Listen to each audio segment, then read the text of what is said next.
Okay, so there's a lot of things that are going on right now in this constantly evolving real estate market that you guys really need to adopt today to get back to a place of flow or momentum or whatever it is that you want to call it in your real estate business, whether you're a new agent or an existing agent. Let's hop right in. First thing you got to do is get your mindset right. I know that sounds stupid or hoodoo or whatever, but find one or two or three things in the morning. First thing when you wake up, to be grateful for. Something that you can go fill your cup up with to be able to go and serve your community. Because without that, there's a lot of people that we've been tired. We've been run ragged by this market over the last 2 years. And if I don't have a full cup to pour from, I don't have anything to give. But find something to be grateful for. Get your mindset right. The second thing that you need to do, number 2, is to do a dive into what happened in the marketplace 4 years ago versus what's happening right now. We got to look back at 2018, 19, 20, and 21, 22, and really take stock of what was happening in the market back then. Low interest rates, low inventory. Interest rates went lower, demand went up, inventory got lower. Now we're at interest rates going this way, inventory going kind of like that. We're still not ballooning in inventory. Demand still stays where it is. Affordability, yes. There's the kicker. But study your marketplace to be able to educate your clients, educate the consumer, and know what you're talking about so that you don't have some vacuous, meaningless conversation with your clients when they ask you, what do I do? Is now still a good time to buy? Is now still a good time to sell? Because I'm thinking about waiting until interest rates go down, or I'm waiting until inventory comes back up. I'm just still going to just take a park. Well, I'm here to tell you, knowing your market will empower you to be able to go and have those positive conversations. Number 3, you got to go see inventory. You got to go see inventory. You got to know the market. I'm going back to it, but you got to know the inventory. Even if it's just in your local hood, so that the next time that somebody, buyer client says, hey, what about that house with the blue front door down the street that just sold? Yeah, What about it? Don't be that person. You got to go see inventory. You got to tour homes. Even if for touring homes, it doesn't have to be your listing. Go tour the listing with the other seller's agent's consent, obviously. Post it to social media. Take a tour. Send it to a buyer client.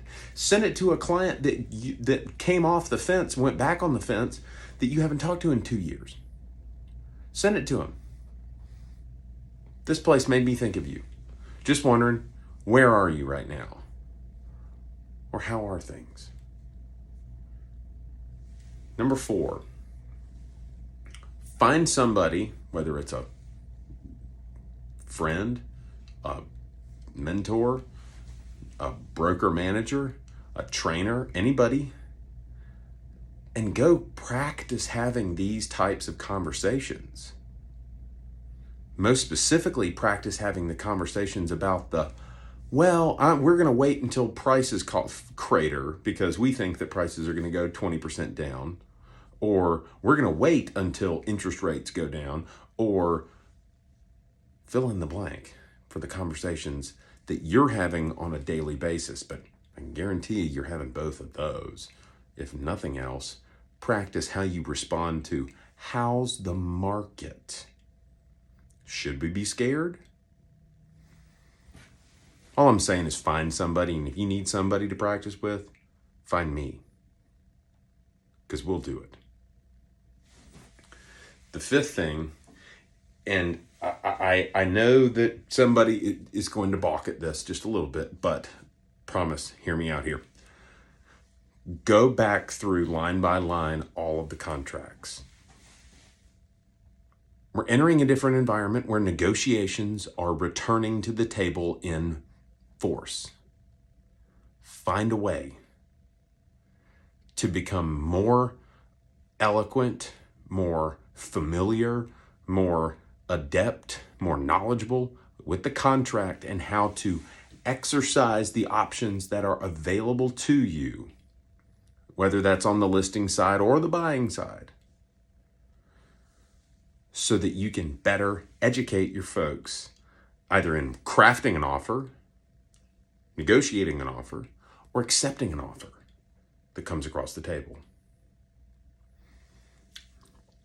I really, really, really, really implore you to do that.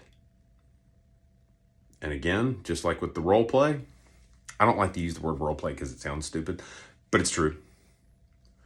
If you need somebody to do that, I'm here and I'm available for you. And the final thing that everybody needs to be doing right now, you start the day with that gratitude, what you're going to go do and accomplish that day. I want you to end the day by finding something that you won. It can be a tiny little thing. It can be a concession on a buyer's agreement. It can be getting a seller to just calm down and say, no, the house is priced appropriately. Look, here's the comparables. Here's our market study. Here's the people that are already interested. It's just not going to happen today.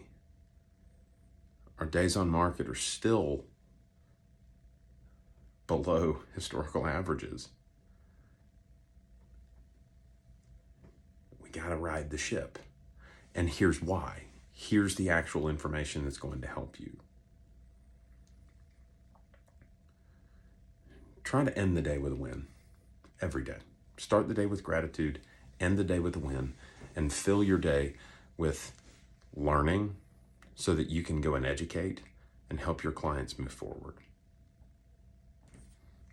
I hope that each of you have an awesome day, an awesome week, and an awesome end of the year. But I promise you, if you take these 6 tools, tasks, whatever you want to call them, you start the day with gratitude, that you study what happened in the last 2 years to be able to give some balance to what's happening right now in the marketplace. If you go back out and preview that inventory, if you find somebody to hone your skills, build your skills with conversations, got it? You learn to a higher degree, because I know you already do, the contracts that are available to you, and you end the day with something that you moved forward in your business.